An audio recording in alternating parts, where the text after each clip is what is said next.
Jenny writes romance for readers who love stories that feel cozy, emotional, and genuinely heartfelt. Her books are all about imperfect people, real-life growth, and relationships that don't feel scripted or glossy. They feel honest. If you love romance that makes you slow down, feel something, and actually root for the characters, her books are that. She writes sweet romance, unique love stories, and characters you want to hang out with a little longer. Her work is warm, thoughtful, and full of heart without being over the top. Today we're talking about how she writes, where her ideas come from, what her creative process actually looks like, and what she's working on next. Welcome, Jenny Rabe, to Call Me Obsessed podcast. I'm so happy you found some time to join me today. Thanks for having me. Do you mind telling us a little bit about you? My name is Jenny Rabe, and I am a clean romance author. I've written 29 books in the last 15 years, and I've been writing for as long as I can remember. And I know a lot of authors say that, but I honestly sold my first book when I was in 5th grade. There was this idea that I had that I was going to make stories and sell them, and I would print them out, cut them up, and put them into paper bags. And I would put little party favors in there, like candy or like things I found at Party City. And I would put them in this bag and sell the bag for $1. And I called them the kit. I sold 81 of these bags before my principal found out and shut it down. What's one thing that instantly puts you in a good mood? The beach.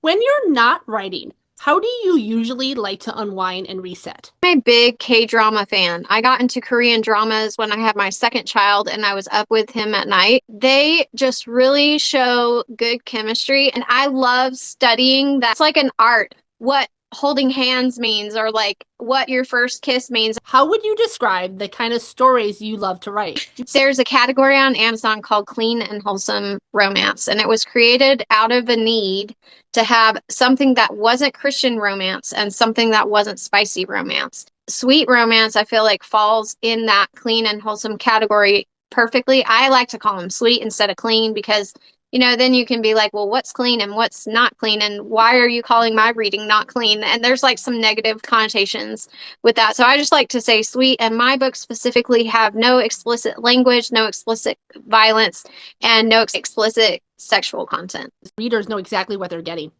Yeah. If the author does their job right, you should market in a way that your readers are going to understand. If I have a half-naked man on here, you're going to expect spice. And if you don't get it, readers are going to be upset by that. But it sounds like you've done your research, or someone's told you this is a good way to plan your book covers and how you write and the expectations of your readers. So I've learned a lot through reading that whatever you promise your readers, you better deliver. Go to that first book. Did that get published? Yep. It's called Playground Treasures.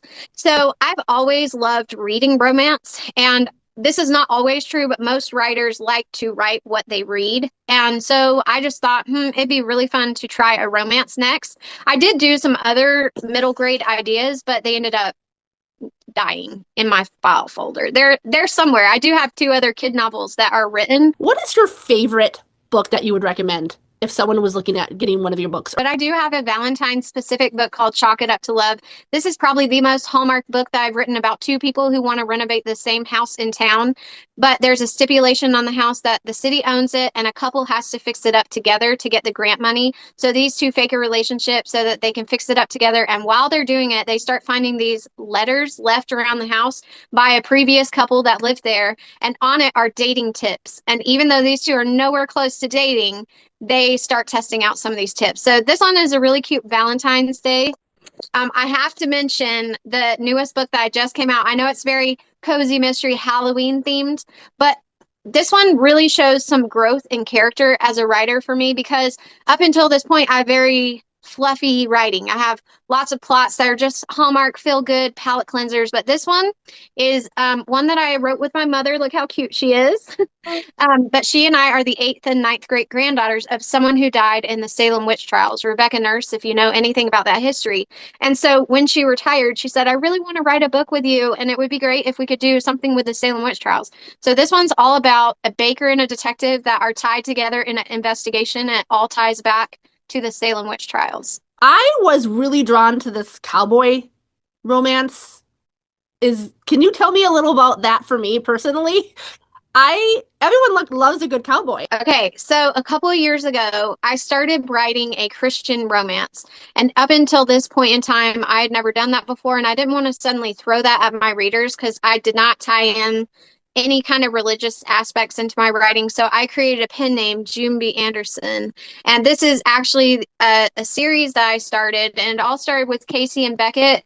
But every book in this series is about a different couple in this town of Mills, Wyoming. And they're all kind of interconnected, but they're very much standalone. My Christian cowboy rom-coms, and they're so fun. I was drawn to that immediately on your webpage because you have a LinkedIn that led me to your webpage, Yes. which you can find the link here. So I am neurodivergent. So when I went to your page, I noticed that was a word that was on your webpage, basically. Can you explain to me how that's incorporated in your writing and your books? Yes. So a couple years ago, I watched a Korean drama about a face blind police officer, and he witnessed a murder, but because he was face blind, he could not identify who the killer was. And it was just so fascinating to me. I'd never seen a face blind character before. And so after the show was over, I was like, what else is there that I can read about face blind characters? So I started researching it, and then I started looking for fictional books with face blind characters in it, and I found one, but it had a lot of explicit language and violence in it, so I couldn't do it. So I thought to myself, I'm going to do it. I'm going to write a clean romance about a face blind character because I just feel like there needs to be representation for every neurodivergent out there. I have many neurodivergencies within my family, and after I started researching face blindness, I was like, what other neurodivergent conditions have I never even heard of? And I decided to do a collection that's based on the five senses.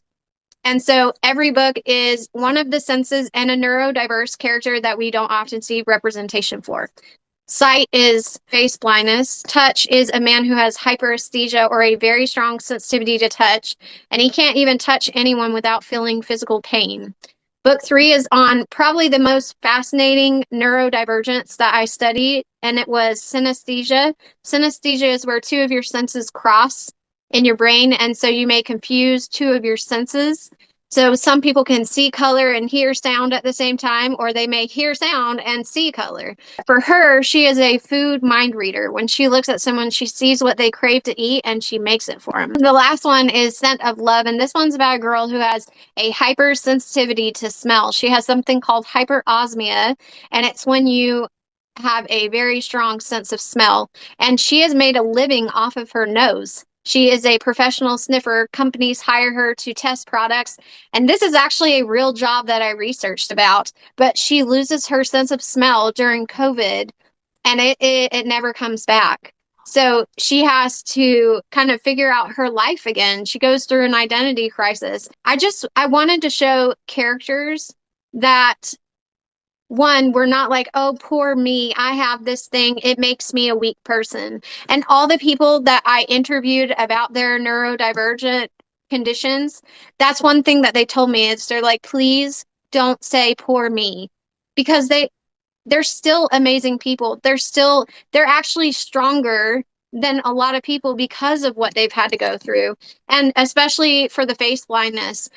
For Chloe, she may not be able to recognize faces, but her other senses are spot on. She is a very good listener. She is very observant.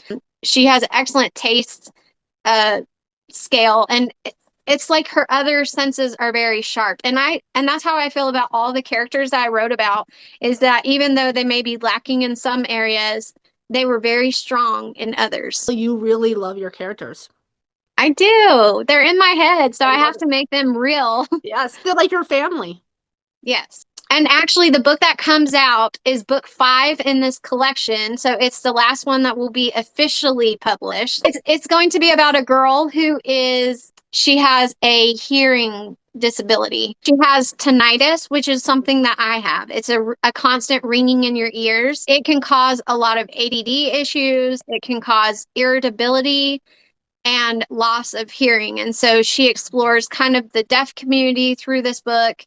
And it's kind of a shock to her system when she starts having those hearing issues. So this book is called Hearing His Voice. Can you tell us where we can find your books, find you, and all that social media fun? Because you have a social media presence. So I actually have two big TikTok accounts. I have a TikTok shop, but my most recommended way to buy from me is actually my website because I still pack up orders from my website there. I still sign all the books, but I get a little bit more royalty from my website, whereas TikTok shop takes a little bit more. I also have my books on Amazon, so if anyone wants to get the ebook there, absolutely. I have my books under a special program right now, so I can't put them on KU.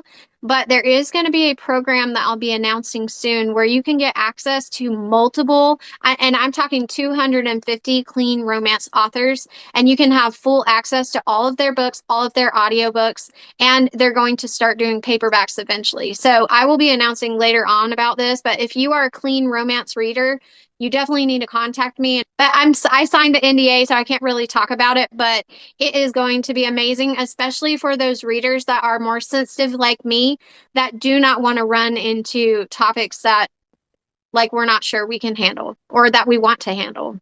Is absolutely amazing. So when they say they can message you, TikTok? TikTok is a great way, or you could even go on my website. There's a way to message me there. Perfect. People can get a hold of you if they need to. Absolutely. So before we wrap up here, Jenny, I have a question for you. What is your current obsession? So I know this is funny, but at the end of the night, I wind down with a game on my phone called Merge Mansion. And I am like obsessed with merging things. It's like a way to think at the same time as just relaxing. And so I just merge items on there, and I swear it's like the dumbest game and I waste so much time on it, but it helps me unwind at the end of the day. And I honestly feel like you kind of need that. I don't want to be on it my whole day, but you need something to unwind at the end of the day.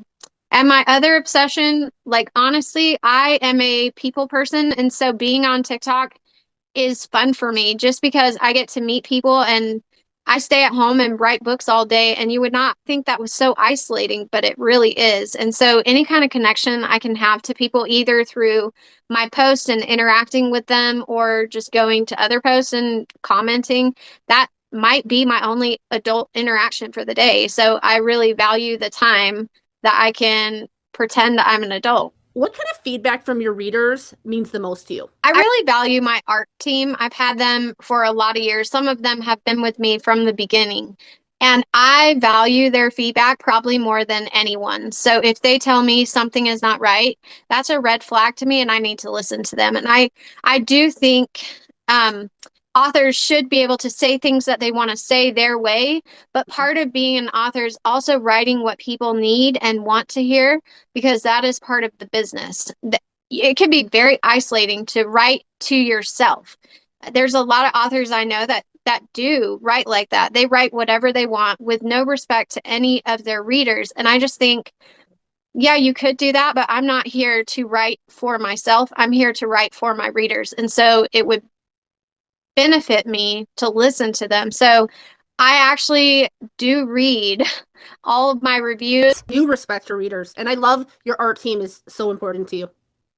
That's amazing. Absolutely. Jenny, I want to thank you for coming on to Call Me Obsessed, and I know your schedule's super busy. I cannot wait to get on your website and order the Cowboy series. That's what I'm drawn to. But again, you are amazing. Thank you so much for joining me today.